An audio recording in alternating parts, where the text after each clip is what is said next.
Lagi natin sinasabi, God bless you, stay blessed. But how does one stay blessed? Paano nga ba talaga tayong mananatili na nasa path of blessing?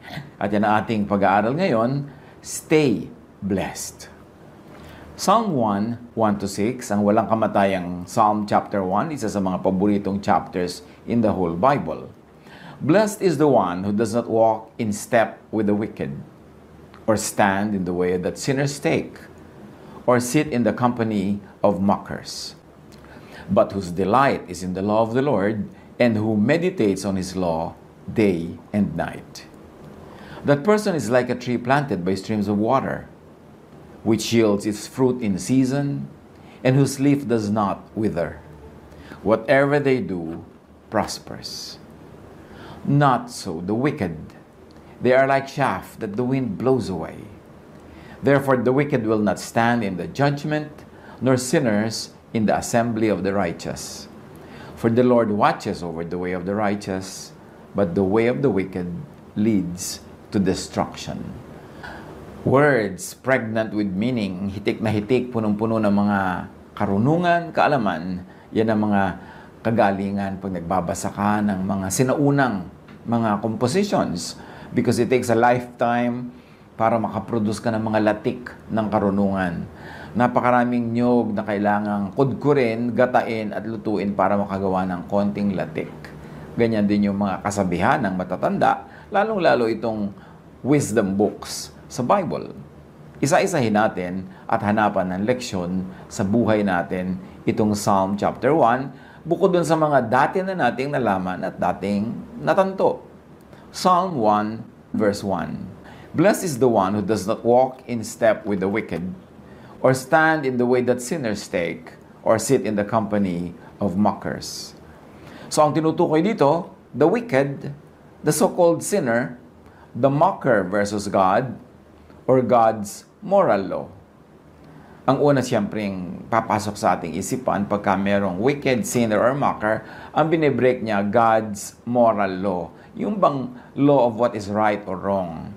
But remember, moral law is not always equated with religious law. Hindi lahat ng religious law correct. Hindi lahat ng religious law tama. Pero yung moral law ng Diyos, yung tama, tama, yung mali, mali. So, differentiate moral law from religious law. Yung moral law, yun yung universal law of God of what is good and what is bad. Samantala yung mga religions, all religions of the world, may mga sarili sila mga ginawang conventions of what is right and wrong. And most of those conventions are attuned to their values, to the needs of the times, even to their politics. So, ang gawin natin ngayong reading, that the wicked, the sinner, and the mocker is that who is against God's moral law and natural law. Ito isang extended reading and interpretation. Kasi magtataka yung iba, bakit po sumusunod naman ako sa God's moral law? I always do what is good, I prevent doing what is bad. Pero hindi pa rin yata ako blessed kasi may nawawala sa equation that God has two types of laws. One is the moral law, yung talagang covered by morality clauses of what is right and wrong. And then there is the natural law. Ibang-ibang province ito, ibang-ibang usapan. Kasi yung natural law, for instance, yung leon, kakainin niya yung usa, bad ba yun? Bad yun kung usa ka, pero kung leon ka, good yun, kasi yan ang talagang itinakdang pagkain nila. So, merong natural law, merong moral law. Merong mga taong, yes, good, na ibinibigay ko yung pagkain ko sa mga mahihirap, sa mga kapuspalad, pero pag hindi ko pinakain ng sarili ko, aandar din yung natural law na madedeprive ako, magiging undernourished ako, at pwedeng mauna pa ako mamatay kaysa doon sa mga taong maralita na pinapakain ko. So, dapat sinusunod mo yung moral law at yung natural law. That being settled, we can proceed. Napakahalaga na ating isipin na ang pagpapakilala ng Diyos yung sa kanyang moral law, which is encoded in religious scriptures. Kaya lang nga, many different religious scriptures also differ in what is right and what is wrong. So, meron pang isang magandang pagkakakilala sa Diyos, and that is through natural law. Dahil definitely, kung ang mga religious laws ay pwedeng pakialaman ng tao, pwede nilang i-edit, o pwede nilang i-slant sa kanilang mga biases, nobody can slant natural law. Talagang God ang may gawa niyan at walang pwedeng makialam. Therefore, it is a pure image of God. Romans 1:20, for since the creation of the world, God's invisible qualities, His eternal power and divine nature had been clearly seen, being understood from what has been made, so that people are without excuse. So sinasabi, lalong malinaw ang pagpapakilala ng Diyos sa kanyang puso, sa kanyang isip, sa kanyang pagiging Diyos, sa pamamagitan ng mga nilikha niya, natural creation. Therefore, God could be known through natural law. At kung i-apply natin ito sa Psalm chapter 1, verse 1, blessed is the one who does not break, blessed is the one who respects and obeys God's universal and moral law and natural law. Psalm 1:2, but whose delight is in the law of the Lord, and who meditates on His law day and night. Blessedness daw na ikatuwa mo, ipagdiwang mo, ipagbunyi mo ang law of the Lord. Yung moral law. Na kung yung tama sa Diyos, agree ka rin, tamang-tama sa'yo. Yung ayaw ng Diyos, ayaw mo rin, blessed ka. Kesa nakikipagtunggali ka na yung ayaw ng Diyos ang gusto mo, at yung gusto ng Diyos ayaw mo, paano ka mabe-bless nun? So yung moral law, mahalaga, agree ka dyan, pero dinagdagan nga natin yan ng isang angle ng natural law. Blessed ka kung nagde-delight ka rin, nagbubunyi, natutuwa at sumusunod sa natural law. Meaning, para ka umani, magtanim ka. Para ka matulog ng mahimbing, linisin mo ang iyong konsyensya. Para ka lumusog, kumain ka ng tama, magpahinga ka. Sinusunod mo rin ang natural law. Blessed ka nun. Kasi maraming tao, they struggle to really, and they strive very hard to obey God's moral law. At doon pasado sila. Pero they fail sa pag-respect sa God's natural law. Kaya nagkakasakit pa rin sila, nalulugi pa rin sa negosyo, nasusunugan, kung ano na nangyayari, kasi meron pang natural law. Hindi mo nang pwedeng i-override yung natural law by just obeying the moral law. Kailangan sabay. Ang pag-override mo sa natural law, miracle yon. At hindi law yung miracle. Siya ay exception, hindi siya yung rule. Now, blessed is the one who meditates on and think deeply about. Blessed is the one who delight on and agree with and celebrate God's moral and natural law. Hindi sapat maging relihiyoso, kailangan din practical. Hindi sapat na napakataas ang grade mo sa morality, tas bagsak ka sa physical sciences. Kasi magkakaroon din yan ng repercussion sa iyong buhay, makaka-apekto sa iyong blessedness. Psalm 1:3, that person is like a tree planted by streams of water. Yun daw taong nagre-respect sa God's moral and natural law, which yields its fruit in season, and whose leaf does not wither. Whatever they do, prospers. Pagka sumusunod ka sa God's moral law, of what is right and wrong, what is good and bad, ino-observe mo yan. At pagkatapos sumusunod ka sa natural law, nagtatanim ka sa tamang panahon, ginagawa mo yung dapat, iniingatan mo yung sarili mo na hindi ka mahulog dahil may law of gravity, yan, para ka daw punong nakatanim sa tabi ng batis. Ano man ang mangyari, nakasawsawang yung ugat sa tubig, napapainom ang halaman, mamumunga, laging sariwa mga dahon, at ito ang blessedness. Huwag kang lalayo sa streams of water. Yung streams of water na yon, moral water and physical water. Yung natural water and spiritual water. Pareho mo dapat magkasabay na ino-observe ang mga bagay na yan para patuloy tayong maging blessed. People who understand, appreciate, obey, and enjoy obeying God's moral and natural laws become and remain prosperous. Psalm 1 verse 4, not so the wicked. They are like chaff that the wind blows away. So sino yung wicked dito? Yung disobedient to God's moral law, at idagdag natin, those who are disobedient to God's natural law. It's a form of wickedness to disobey natural law because God is also the author of moral and natural law. Pareho lang dapat yan iginagalang. So pagka the wicked ka, para kang para kang balat ng palay na walang laman, magaan, nililipad-lipad ng hangin kahit saan na lang dalhin. Walang direksyon, walang bigat, walang timbang, walang halaga. The wicked have no roots or anchor or stability. The wicked have no directed growth to fruitfulness, and they have no sure path to prosperity. And remember, this is not only the wicked in moral terms, but also the wicked in terms of not obeying, not respecting natural law. Hindi sapat na relihiyoso ka, hindi sapat na spiritual na moral ka, kailangan din nakasubmit ka to physical laws, to the natural law of creation. Psalm 1, 5-6. Therefore the wicked will not stand in the judgment, nor sinners in the assembly of the righteous. For the Lord watches over the way of the righteous, but the way of the wicked leads to destruction. Non-adherence, disobedience to God's moral and natural laws have automatic consequences. At yan ang dagdag na angle sa pag-aaral natin ngayon ng Psalm chapter 1, na hindi lang yung sa moral, kundi sa natural and physical din sa pagsunod sa mga batas ng Diyos, nandun ang blessedness. Galatians 6:7, if you think you can fool God, you're only fooling yourselves. You will harvest what you plant. And apply this spiritually, apply this physically, practically. Kailangan, kung ano yung gusto mong anihin, yun ang itatanim. Ano gusto mong umani ng peace of mind? Anong itatanim mo sa iyong brain, sa iyong utak? Eh di peaceful thoughts. Kailangan naman magkaroon ka ng peaceful sleep. Ang itinanim mo dyan, puro bad news, lalo fake news, lalo yung mga hysterically bad news. Paano ka magkaka-peace? Gusto mo ng peace in the Lord. Nangako na nga siya na, I will never leave you, I will never forsake you, I will always take care of you. Tapos ang lagi mong iniisip, mga nakaka-torture na idea ng mga end times, na according to Matthew 24, tapos na nga.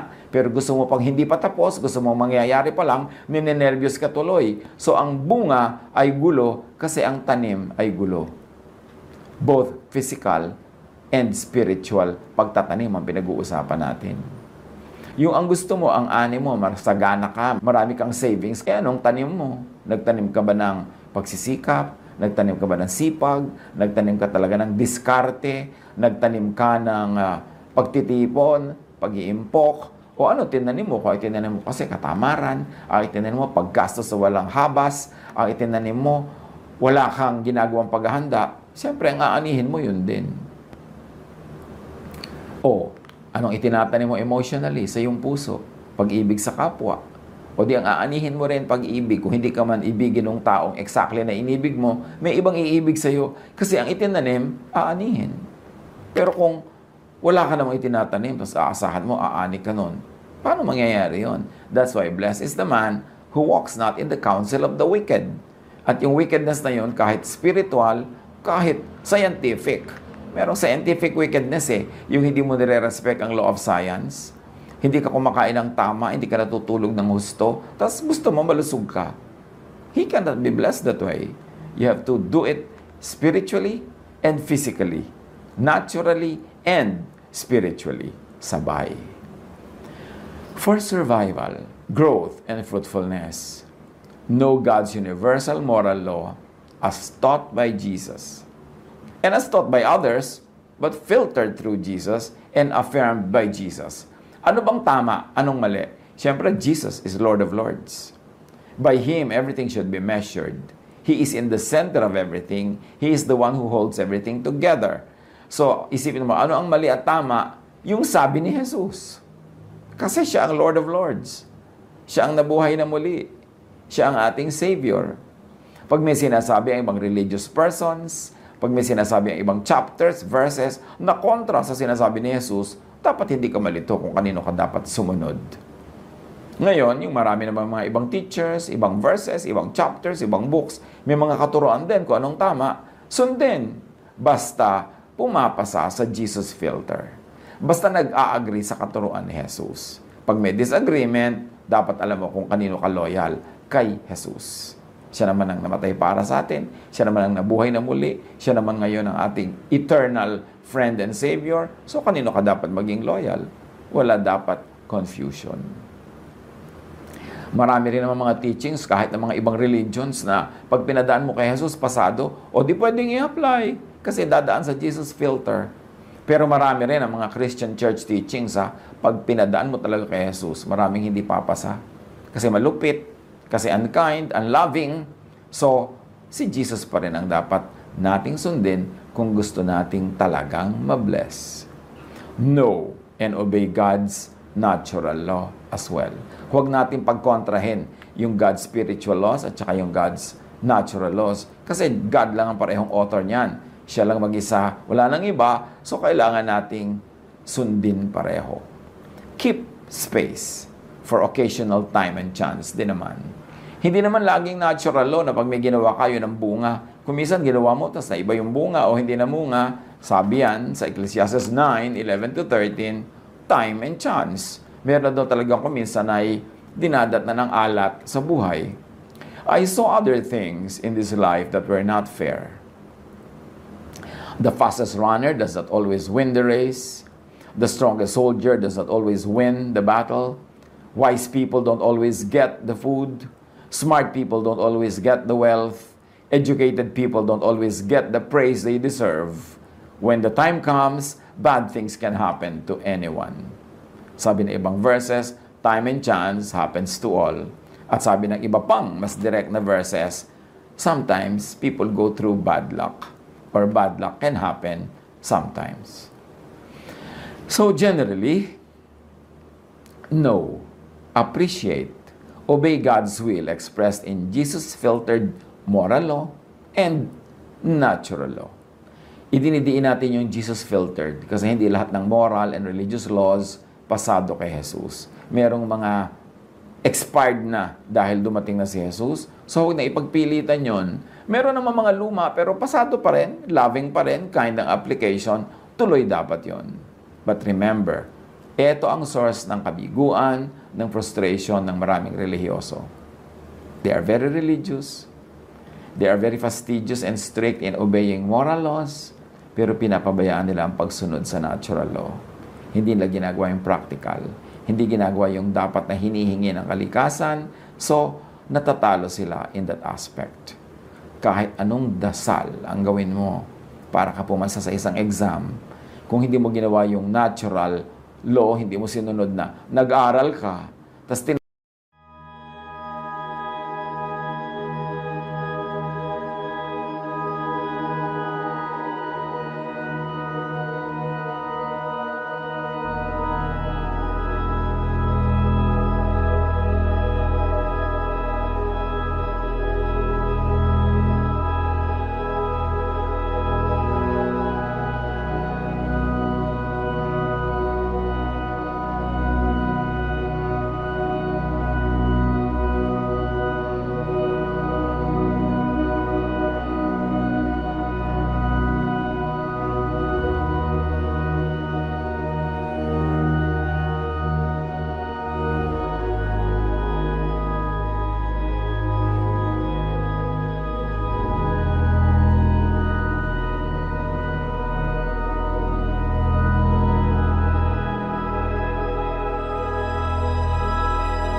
the neon glow of a city night, I'm dancing alone, feeling so right.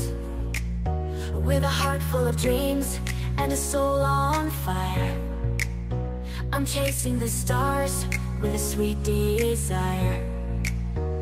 Emotions running high like a tidal wave in this 80s rhythm. I'm here to stay, a melody of love in a hip-hop scene, in this emotional dance where my heart's been.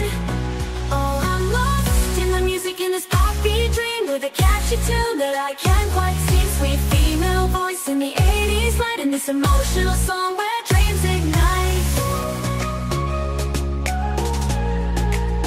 Through the mirror ball and the disco lights, I find my rhythm in the starry nights. Echoes of the past, they whisper sweet, in this hip-hop world where the beat repeats. Emotions running high like a tidal wave in this 80s rhythm. I'm here to stay, a melody of love in a hip-hop scene, in this emotional dance where my heart's been. Oh, I'm lost in the music, in this poppy dream, with a catchy tune that I can't quite see. Sweet female voice in the 80s light, in this emotional song where dreams ignite. In the heart of the night where the synths play, I find my rhythm in the 80s way, a sweet surrender to the poppy beat, in this emotional moment where my heart skips a beat.